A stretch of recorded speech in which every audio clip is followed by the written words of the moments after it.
Housing inflation. That's coming up on Marketplace. That's next at 6:30. We'll be back with All Things Considered at 7.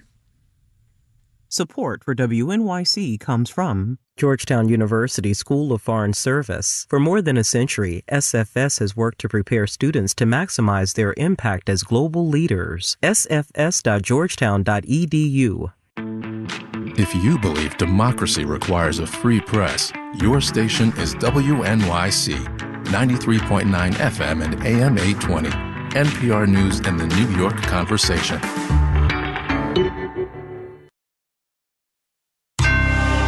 Marketplace is supported by Palo Alto Networks. Palo Alto Networks delivers what's next in cybersecurity innovation to protect today's digital way of life. Learn more at paloaltonetworks.com. All right, I'm just going to get right to it. Uh-oh. That's it. That's the open. From American Public Media, this is Marketplace. Marketplace is supported by Drexel University, whose cooperative education program positions students to explore future careers and discover their ideal profession before graduation. This is experiential education. More at drexel.edu. And by Odoo, dedicated to providing software designed to scale with businesses. Odoo's programs for manufacturing, accounting, and more aim to provide building blocks for creating a custom software suite. Odoo, what small businesses need. And by Solidigm. Today's AI ambitions require a different approach to storage. Solidigm offers solid-state storage solutions optimized for AI with higher capacities, greater speed, and energy efficiency. StorageForAI.com.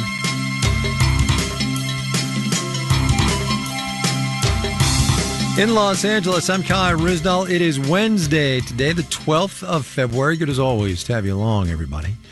We have heard over the past year or so that inflation's bumpy, that it's sticky, that the last mile, as it were, to the Fed's desired landing at 2% is the hard part.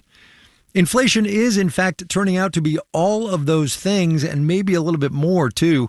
The January Consumer Price Index came out this morning, up 0.5% month to month, 3% on a yearly basis. Not what anybody wants to hear, obviously. And you could pick your favorite villain. Energy, hotels, airfare, they all went up. Shelter has been a persistent source of some of that stickiness. It accounted for nearly a third of that monthly increase in this morning's report. And yes, that does sound bad. But as Marketplace's Justin Ho reports, rent inflation has actually been coming down a bit lately. The Labor Department's definition of shelter costs includes rents, but it also includes what it calls lodging away from home. Just think of that as basically hotels when you go on vacation. That's Chen Zhao, head of economics research at the real estate company Redfin. She says those lodging costs went up in January, but rents have not been increasing so quickly, according to the Labor Department and Redfin's own data. What you'll see is that for the last 2.5 years, rents have been really flat. And in some parts of the country, rents have even been falling. There are a lot of newly built apartments that are finally coming online, says Bill Adams, chief economist at Comerica Bank. He says this is happening the most in the Sun Belt, where there's lots of undeveloped land and where home building is cheaper and faster to do. But in other parts of the country, the pipeline of new apartments is still pretty constrained, especially in the Northeast and the coastal West. And there, we're likely to see faster rent increases in markets that are adding less supply, where construction is more expensive. The numbers of new apartment construction projects and building permits have been trending lower. Chen Zhao at Redfin says some contractors don't want to keep building apartments if rents are stagnant. Meanwhile, they're also facing very high financing costs because interest rates continue to be high. All of that means the supply of new apartments could start to dwindle, says Ben Ayers, senior economist at Nationwide. A year from now, 2 years from now, we might be back in this similar situation where we're talking about constrained housing supply because we're just not building enough to keep up with the amount of demand in the market. And that means housing costs could start to put more pressure on inflation. I'm Justin Ho for Marketplace. Wall Street today, interestingly, not all that upset by that CPI report. We'll have the details when we do the numbers.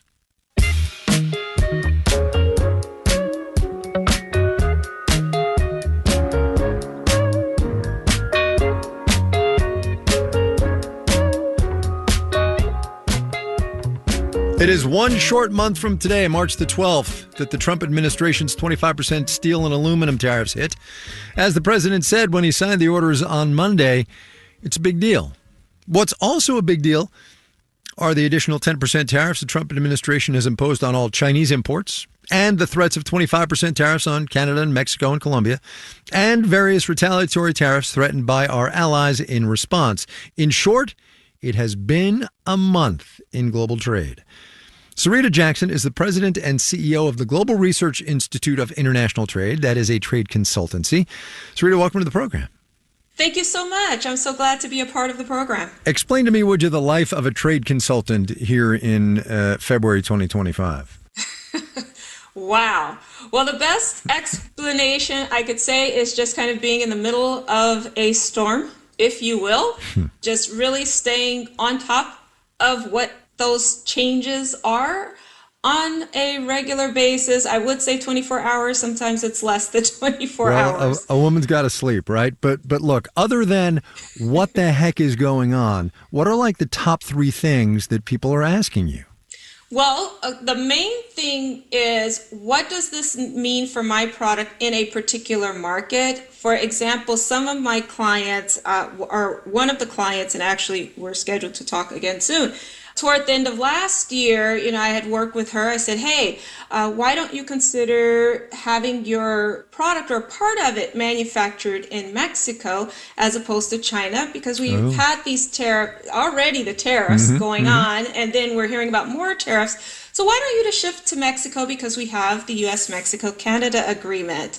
Well, then there was the concern about, okay, what does this mean for me now that I am looking at Mexico for my production, and there still are going to be these tariffs. Another issue that has really come up is pertaining to funding. Some of these clients, and I just had this conversation yesterday actually, is, okay, well, if there's cuts to the funding for the U.S. Agency for International Development, and that's how I'm able to expand overseas, what does that mean for me to still continue to remain globally integrated in 2025?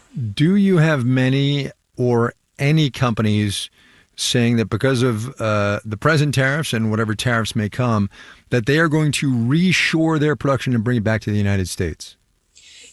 That is one of the interesting things that I was waiting to hear. And as of yet, I have not heard that. What has impressed me, and these are smaller companies, by the way, what has really been interesting, at least with the companies that I've spoken with, now maybe someone else may have a different story, but they still are going global or remaining globally integrated and just saying, well, we just need to adjust and figure out the best strategy with the resources that are available. Right. Two more things, and then I'll let you get back to work, because I know you have client calls that you have to get on. The first one is just very broadly speaking, clearly now the United States, as a matter of policy, is going to be trying to go it alone in global trade. And I realize that's oxymoronic, because you can't go it alone in global trade, but we're certainly going to pull back a good deal. What's that going to mean for the American economy? For the American economy, the one thing I can definitely say is prices will go up. The business owner will have to carry those costs, and then guess what? Some of those costs will be passed on to the consumer. And then if you are an exporter, if that's what you depend on to grow your business, and you're exporting to countries and then other countries are retaliating, well, that makes it more difficult for you to grow your business and to enter other markets and provide much needed goods or service in that market. That has an effect both on the businesses and the consumers. Yeah.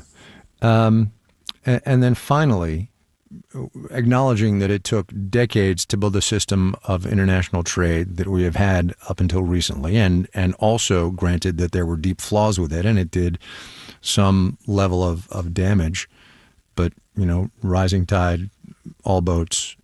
How long do you suppose it takes to rebuild some kind of global trade order if we have 3.5 more years of American isolationism? That is a really good question. Well, something I think needs to be discussed even more is the role of the international institutions. The World Trade Organization, the WTO. Which you haven't heard mention of very much at all lately anyway, right? Exactly, which just I think people miss. Yes, you see sort of this isolationism or protectionism, but there is this whole international institution that sets rules. So for me, it's hopefully not that the whole system will crash, but just that we are going through a unique period where we have some of these shifts, but that you have this international body that can continue to govern so that trade can continue and be beneficial in this so-called global economy. Dr. Sarita Jackson, President and CEO of the Global Research Institute of International Trade. Thank you, ma'am, for your time. I appreciate it. Thank you so much. Thanks for having me.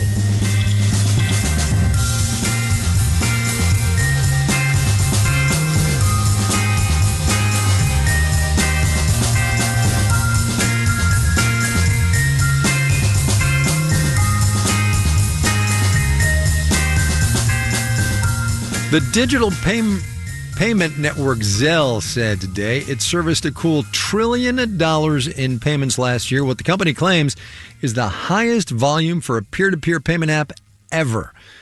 According to the Atlanta Fed, almost 3/4 of consumers in this economy use mobile payment of one kind or another, Zelle, Venmo, the Cash App, and more than 90% of consumers under the age of 25 do.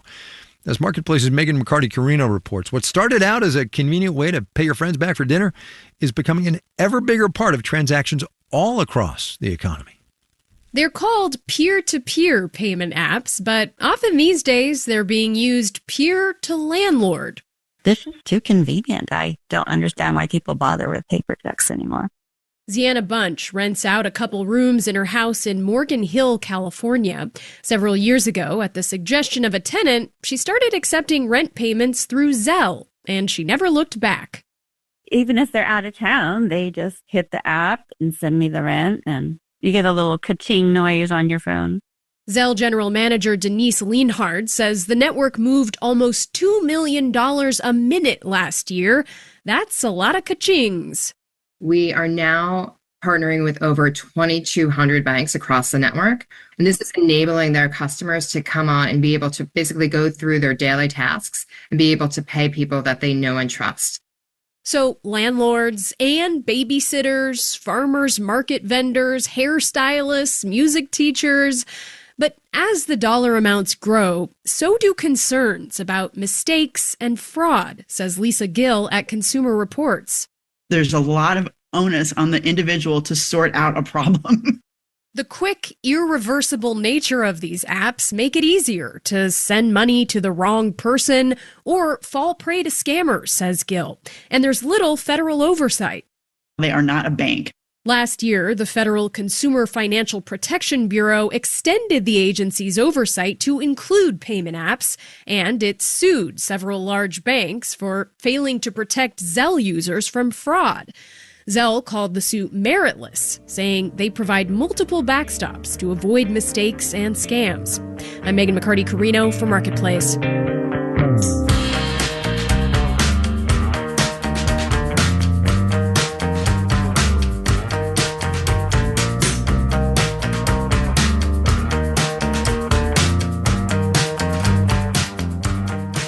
Social media is basically everywhere now, and you can get inspiration from it. You can use it to just kill some time, or you can use it to decide what you want to do with your money. As Wall Street has become more accessible, there's a growing subset of influencers who offer financial advice to their followers. Isabella Kwai wrote about them for the New York Times the other day. Welcome to the program. Thanks for having me, Kai. Just generally speaking, who are these financial influencers out there?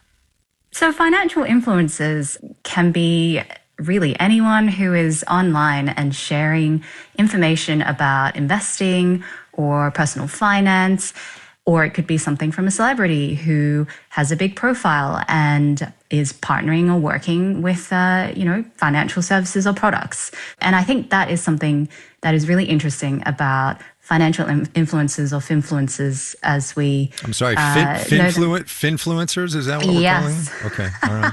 It's very sleek. Yes, people have really combined these words, but financial influencers or finfluencers, they really can be anybody. And I think that is part of the concerns around them. Well, yeah, let's talk more about that, because we'll get to the possible upsides, but on the internet, they don't know you're a dog, right? Isn't that the famous Far Side cartoon, right? So it could be anybody, is the point. Right. And one of the issues that makes this field quite difficult is it's so vast. There are people who are giving you information who may not be qualified, certified financial planners, and there is potential there for misinformation to spread. In the most serious examples, you have influencers who've been accused of hyping pump and dump schemes or promoting high-risk assets.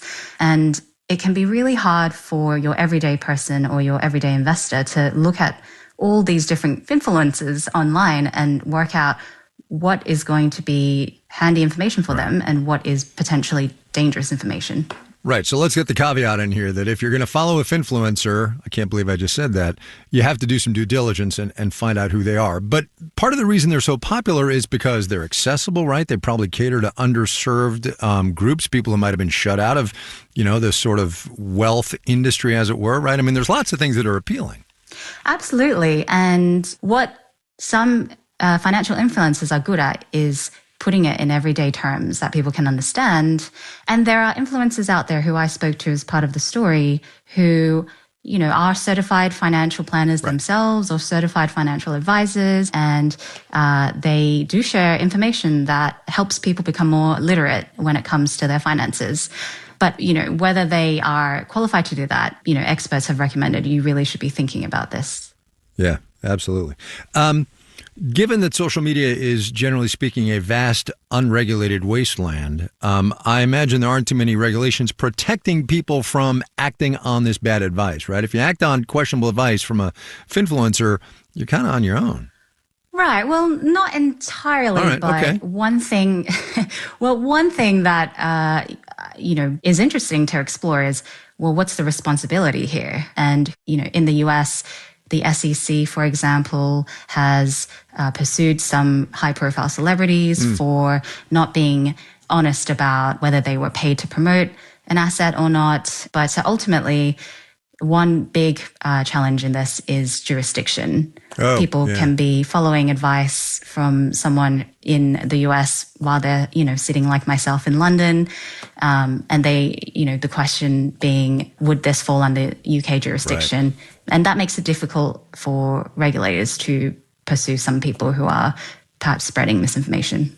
Right, totally. No matter where you are, caveat emptor on your finances, I'm telling you. Isabella Quai with the New York Times. Isabella, thanks a lot. Appreciate your time. Thank you so much.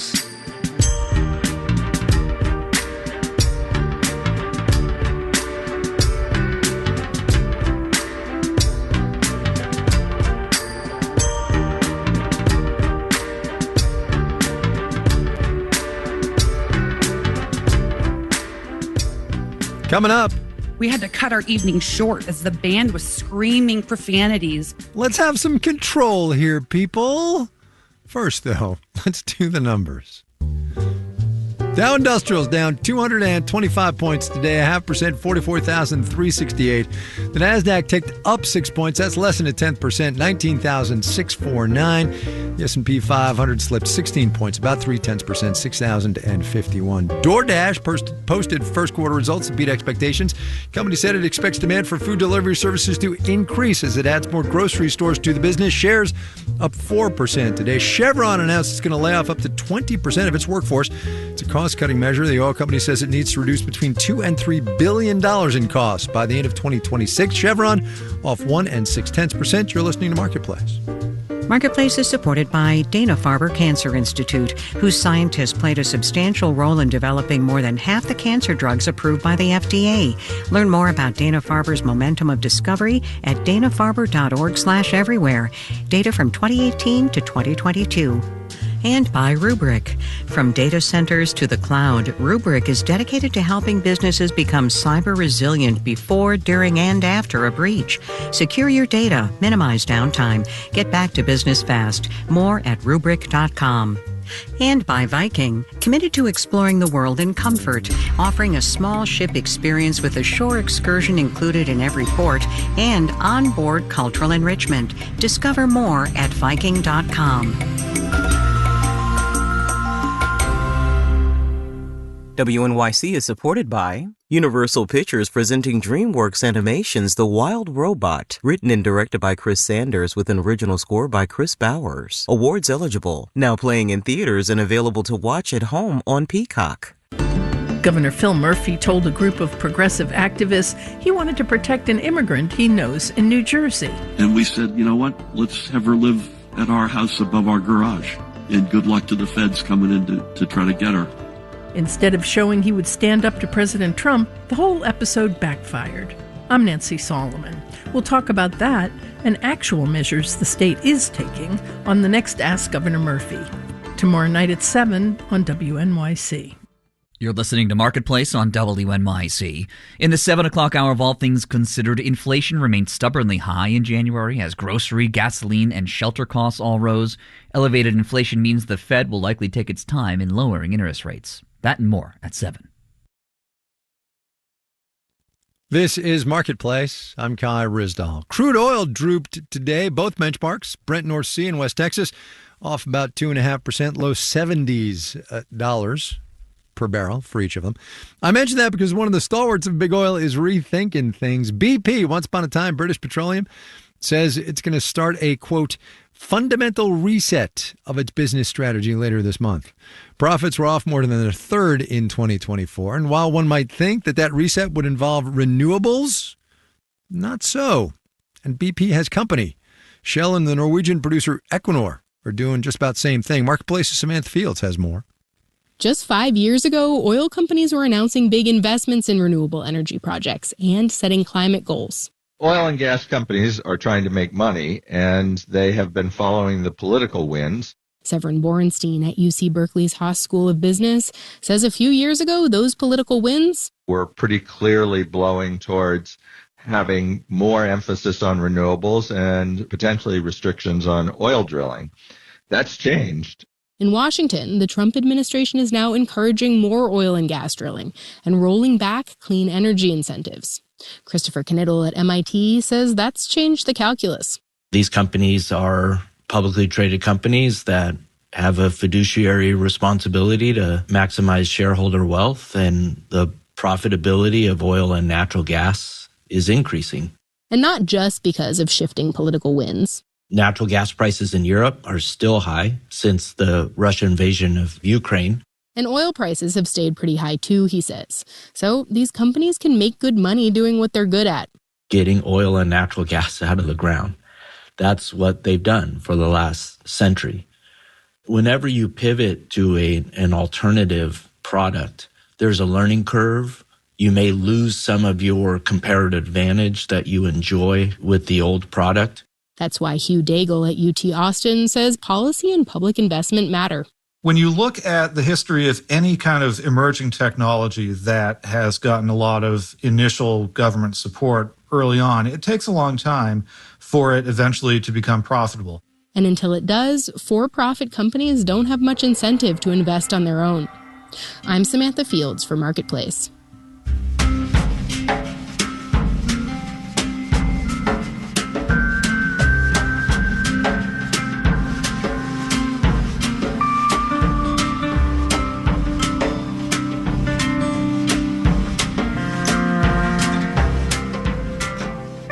$2023 was the all-time high for North American concert ticket sales. Beyonce, Taylor, right? All told, better than $6.5 billion for the top 100 grossing tours, should you be curious.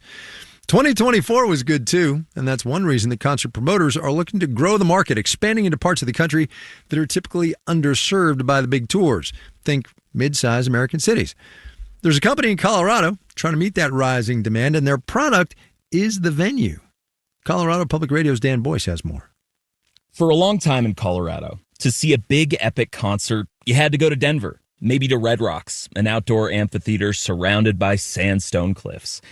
But last summer, the state's second biggest city, Colorado Springs, got its own venue. I hope when the water rises, you build a wall. A homegrown band called One Republic was the first to play at Ford Amphitheater. The outdoor concert space has room for 8,000, and it's kind of a boutique concept. People can sit around gas fire pits while big names play the hits as the sun sets behind the Rocky Mountains. The Colorado Springs company behind the amphitheater, called Venue, wants to bring basically this exact high-end event space to dozens of mid-sized cities. Since there haven't been new amphitheaters built in quite some time in general, let alone in these areas, the company's being very, very tactical in terms of selecting where to create something new. Dean Budnick writes about the live music industry for magazines like Billboard and Variety. Venue's pitch to cities is that these outdoor amphitheaters can bring millions of dollars in economic activity. The company often gets tax breaks or other incentives, and Budnick says it's a smart model. Venues are expensive to build. Big promoters like Notes Live and AEG Presents are building new concert spaces too, but they can't build everywhere. While it might be optimal to own the venue if one had the resources, there's a lot of value in just operating the venues. And that's the case here. AEG Presents brings in the bands that play the Ford Amphitheater. Colorado Springs was Venue's first project, but the company has 5 more under construction in places like Oklahoma, Texas. But plopping a concert venue in a place that's not used to concert sound can cause problems. My family and I were enjoying our last night of summer with the kids outside before they started school on Monday. This is resident Cherie Hutchison speaking to the Colorado Springs City Council. She lives close to the new venue. We had to cut our evening short as the band was screaming profanities that were blaring at us at over 70 decibels. She's one of hundreds of neighbors who have protested Venue's amphitheater. Some residents say they can hear song lyrics loud and clear in their living rooms miles away. Budnick, the concert industry writer, says this is pretty common with new event spaces, that it can take some time to calibrate the sound levels at an outdoor amphitheater. Budnick says the venue's decibel levels might be legal, but still could be just absolutely striking to the folks who live around the venue and never anticipated that, and that can become a flashpoint. Venue is trying to be a good neighbor. The company plans to spend $3 million on sound mitigation measures like additional walls and speaker system changes. The issue makes headlines in Colorado Springs on the regular, but Venue's CEO J.W. Roth says lots of other cities are not so concerned about neighborhood noise. They want my business there, and they want us there. And so many of them have gone completely out of their way to make it easier for me, not more difficult. He points out 2 new hotels have sprung up next to the Ford Amphitheater and 5 new restaurants. He's hoping residents eventually get used to the sound of the concerts and appreciate the business they bring. In Colorado Springs, I'm Dan Boyce for Marketplace.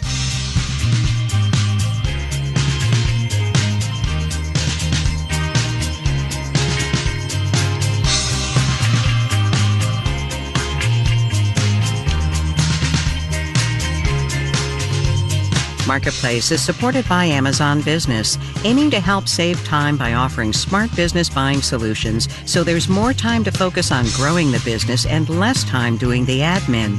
More at AmazonBusiness.com. This final note on the way out today, that sound you hear is the Federal Reserve's next interest rate cut leaving the station.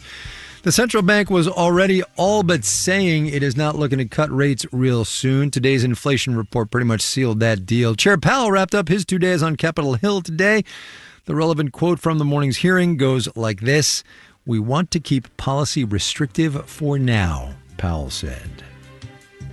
Our media production team includes Brian Allison, Jake Cherry, Justin Dueller, Drew Jostan, Gary O'Keefe, Charlton Thorpe, Juan Carlos Torado, and Becca Weinman. Jeff Peters is the manager of media production, and I'm Kai Risdall. We will see you tomorrow, everybody.